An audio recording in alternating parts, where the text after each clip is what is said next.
కలిపి పెట్టుకుంది ఎలాగైనా తినచ్చు, లేదంటే కొంచెం ఆయిల్ వేసి కొంచెం ఉడకనిస్తే కూడా టేస్ట్ చాలా బాగుంటుంది. నేనైతే ఇలా ఉడకబెడుతుంది అనమాట. ఇలా ఉడికిన తర్వాత కొంచెం పలచగా కావాలంటే ఇందులో వాటర్ కూడా వేసుకోవచ్చు. ఈ బంగాళదుంప మిక్చర్ని ఇలా మిక్స్ చేసుకొని దీన్ని పక్కన పెట్టేసేయండి. ఒక మిక్సీ జార్లోని 1/2 కప్పు పుదీనా, 1 కప్పు కొత్తిమీర, 1 పచ్చిమిర్చి, కొంచెం చిన్న అల్లం ముక్క వేసుకొని వీటిని మెత్తగా పేస్ట్లా చేసేయండి. పుదీనా కొత్తిమీర పేస్ట్ని ఒక స్ట్రైనర్లో స్ట్రెయిన్ చేసేసి ఇందులో మనకి ఎంతవరకు వాటర్ కావాలంటే అంత వాటర్ వేసుకోండి.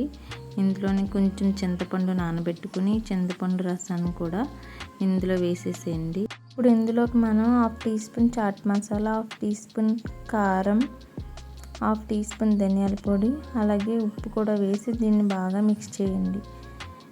ఉండలు లేకుండా కలిపేసి దీన్ని పక్కన ఉంచండి. కడాయిలో ఆయిల్ వేసుకొని రెడీమేడ్ పానీపూరీలు దొరుకుతాయి కదండి, అవి తీసుకొని ఇవి అన్నిటిని కూడా ఇలా ఈవెన్గా వేయించుకోవడమే. అంతేనండి, టేస్టీ పానీపూరి ఇంట్లోనే ఈజీగా రెడీ చేసుకోవచ్చు. వీడియో నచ్చితే లైక్ చేయండి, మీ ఫ్రెండ్స్ అండ్ ఫ్యామిలీ మెంబర్స్కి షేర్ చేయండి.